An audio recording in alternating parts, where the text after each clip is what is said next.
Oke, selamat bertemu kembali. Kali ini saya akan membahas tentang gambar perspektif dari kelas 12 MIPA 1. Oke, kita lihat satu persatu pembahasannya. Nah, di sini ada karyanya Alivia dan Adinda. Kita mulai dari karya Alivia terlebih dahulu. Karya Alivia di sini adalah gambar perspektif, banyak memperlihatkan tentang interior ruangan sebuah kamar ya.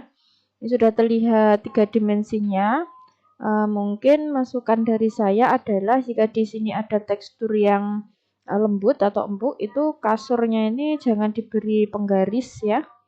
Jangan diberi penggaris supaya tidak terkesan seperti triplek yang keras seperti itu, tapi lembut. Nah, ini bantal sama karpetnya ini udah benar supaya dia terlihat lebih empuk seperti itu.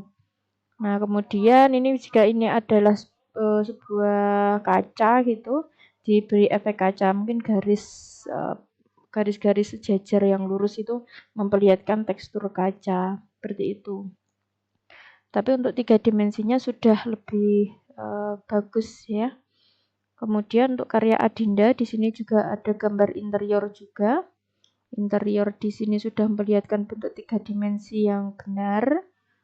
Kemudian tambahan dari saya itu tadi sama ya, untuk tekstur yang empuk atau lembut itu jangan pakai penggaris supaya ini sofanya ini tidak terlihat keras seperti itu. Jadi untuk penggunaan penggaris itu memang harus tepat ya, ketika di situ dibutuhkan tekstur yang datar, yang keras, itu memang harus pakai penggaris. Tetapi kalau untuk benda-benda yang kesannya empuk dan halus atau lembut gitu, jangan pakai penggaris seperti itu. Tapi untuk gambar perspektifnya sudah bagus. Kemudian karya berikutnya ada karyanya Diana dan Fatima. Karya Diana memperlihatkan tentang pemandangan alam dengan perspektif yang sebenarnya sudah cukup bagus ya. Sini ada pemandangan, semakin lama sudah semakin mengecil seperti itu. Cuma ada di sini perbandingan belum begitu tepat ya. Nah, misal di sini contohnya ada rumah, di sini ada rel kereta api. Itu terlihat rel kereta apinya terlihat lebih besar dibandingkan dengan rumah seperti itu. Jadi jangan sampai rel kereta di sini terlihat lebih besar. Jadi kesannya tidak menyatu dengan objek di belakangnya. Nah, tambahan lagi jika di situ ada bentuk yang semakin lama semakin kecil, seharusnya ini jarak rel keretanya juga dibuat semakin mengecil. Jadi misal yang depan itu besar karena kita melihat memang dari dekat, kemudian jarak ini, lebarnya ini juga lebih kecil, dan lebih kecil semakin menuju ke titik lenyap. Jadi menuju ke titik lenyapnya ini juga rel keretanya semakin mengecil. Seperti pada ini tiang listrik ini kan juga sudah terlihat kecil, cuma diameter tiangnya masih terlihat relatif sama seperti itu. Jadi lebih kecil, lebih pendek seperti itu.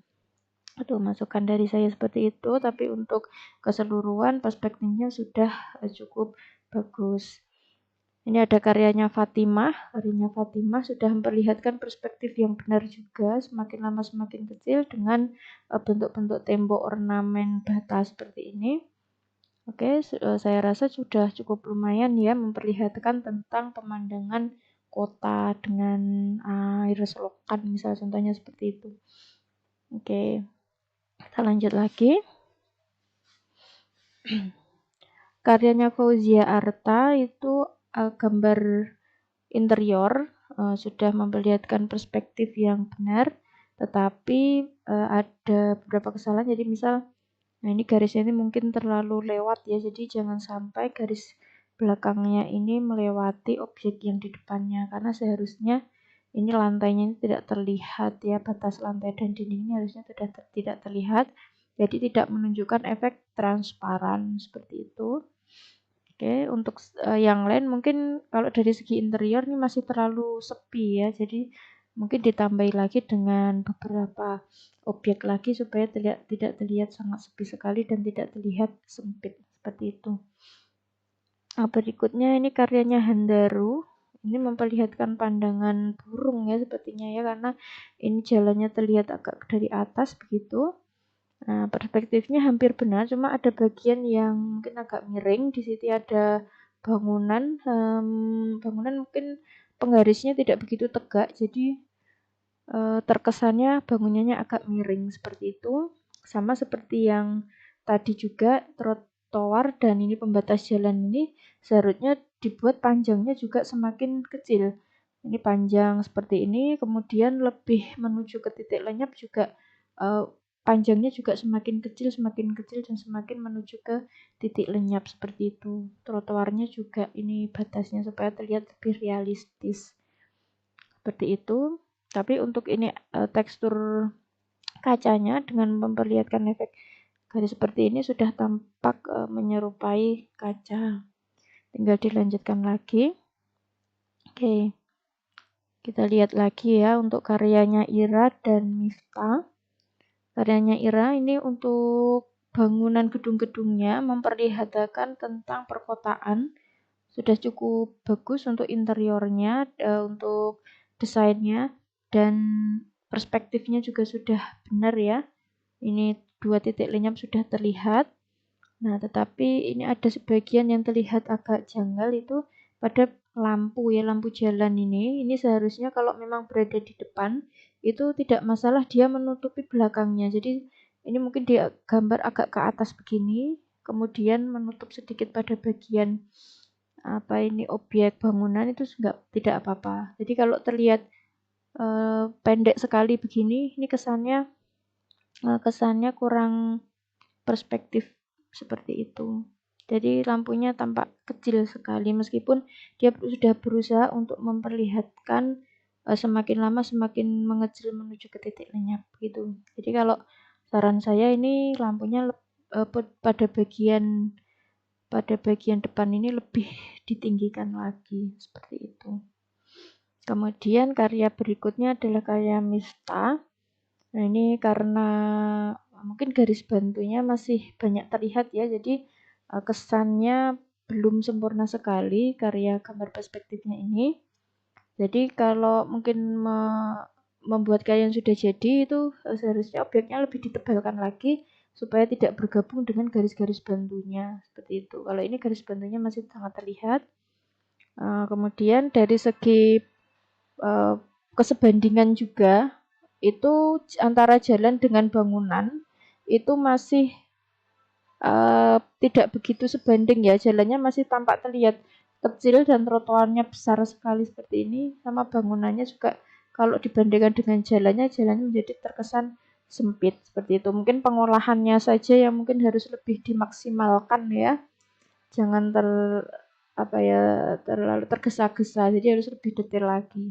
Tapi dia sudah berusaha memperlihatkan gambar perspektif yang benar. Tinggal detailnya saja yang mungkin lebih diperbaiki untuk Miftah. Seperti itu. Oke, kita lanjut lagi ke gambar berikutnya. Di sini ada karyanya Nabila dan karyanya Puspanada. Nah, ini untuk karya Nabila sudah berusaha untuk membuat arsiran. Ini tekniknya apa ya? Dusel ya. Jadi kalau karya seperti ini terlihat menggunakan teknik dusel, ini sudah memperlihatkan bentuk-bentuk bangunan yang semakin lama semakin menuju ke titik lenyap. Di sini ada bayangan-bayangan. Memang bayangan itu bisa dimanfaatkan untuk membuat karya tersebut, benda tersebut menjadi lebih 3 dimensi seperti itu, karena tampak memiliki seperti ruang.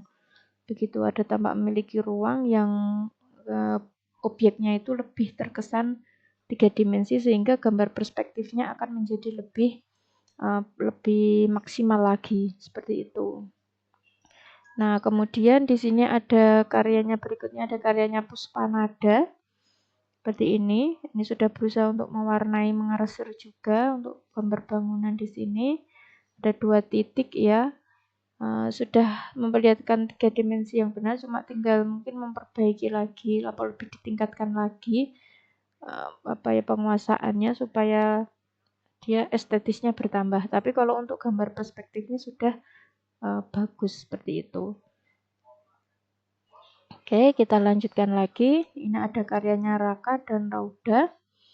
Raka memperlihatkan suasana perkotaan mungkin di sini ya, tetapi karena mungkin ini belum selesai atau tergesa-gesa, jadi kesan detailnya masih kurang seperti itu. Beberapa objek yang jika memang misal contohnya di ini yang saya tunjuk ini. Ini misal pintu ya, harusnya kalau memang dia pintu yang terolah gitu, diusahakan tetap pakai penggaris ya, karena untuk memperlihatkan gambar perspektif yang detail. Jadi karena gambar perspektif itu termasuk gambar teknik, itu diusahakan detail. Kalau memang perlu ukuran yang tepat ya memakai penggaris, karena ukuran-ukurannya dihitung dengan detail seperti itu. Itu misal di sini ada pintu, kemudian jendela, itu tetap diusahakan memakai penggaris gitu. Ini juga bangunan-bangunan di sini silakan memakai penggaris supaya terlihat detail begitu. Oke, kita lanjutkan lagi. Ini karyanya Rauda. Di sini ada dua sisi jalan, meskipun kalau sebenarnya mungkin tidak ada ya jalan seperti ini ya, karena rel kereta api dengan jalan umum dia akan menjadi satu seperti itu. Oke, cukup bagus idenya. Di sini ada bangunan rumah mungkin dengan tekstur kayu. Seperti itu. Jika memang bangunan rumah ini menggunakan tekstur kayu, mungkin bisa ditambah lagi dengan bentuk-bentuk ornamen kayu seperti lingkaran tahun pada kayu seperti itu. Itu kalau memang ini terbuat dari kaca atau yang bening atau seperti itu, buat efek kaca atau garis-garis tampak seperti efek kaca begitu. Itu ya, mungkin teman saya seperti yang lain tadi, jika jalur kereta apinya ini semakin ke titik lenyap, ini jarak atau ukuran lebar dari anak rel kereta ini juga harusnya dibuat lebih mengecil, dan semakin kecil semakin menuju ke titik lenyap seperti itu. Diusahakan lagi jalan itu jangan sampai terputus ya, meskipun ke titik lenyap, coba di sini diberi objek sesuatu gitu biar tampak jalannya tidak sangat putus seperti itu. Jadi kalau ini terlihat putus, tidak ada objek lain di bagian belakang supaya tidak terlihat janggal. Tapi kalau untuk secara keseluruhan, ini gambar perspektifnya sudah lumayan bagus, tinggal diperbaiki lagi beberapa tambahan. Ini trotoarnya jangan ini merebah namanya ya. Ini merebah seperti ini, jadi diusahakan berdiri yang tegak ini supaya tidak merebah pembatas jalannya atau trotoarnya gitu. Seperti itu. Kita lanjut lagi. Ini ada karyanya Tara dan Tiara. Tara sudah memperlihatkan bentuk perkotaan yang kreatif ya. Di sini ada bentuk-bentuk bangunan-bangunan yang kekinian, yang modern ya. Nah, ini sudah 3D-nya sudah bagus, tinggal memperbaiki lagi mana yang harus diperbaiki seperti Taman Budian tadi. Di sini ada pembatas jalan yang harusnya semakin ke titik lenyap seperti itu. Ini karyanya Tiara, yang sebelah sini ada karya Tiara. Ini berusaha untuk memperlihatkan pandangan burung karena dilihat dari atas. Tetapi jika pandangan burung itu sebenarnya harusnya bangunannya tidak mendatar begini. Kalau jendelanya terlihat sangat datar begini, ini tampak seperti pandangan manusia. Jadi antara atap dengan bagian tembok ini masih terlihat belum perspektif begitu. Kemudian ini ada pohon yang merebah begini, ini namanya merebah. Jadi kalau dalam gambar perspektif harusnya tegak ya, tidak merebah begitu. Kemudian untuk bagian bangunan yang sebelah kanan ini mungkin bentuk atapnya atau dindingnya diusahakan lebih perspektif lagi seperti itu. Mungkin hanya butuh latihan saja untuk bisa memperlihatkan bentuk perspektif yang benar. Oke, terima kasih dari saya. Mungkin ada masukan yang lain bisa kita tambah lagi. Semoga bermanfaat masukan dari saya dan bisa diperbaiki lebih baik lagi. Selamat bertemu kembali. Assalamualaikum warahmatullahi wabarakatuh.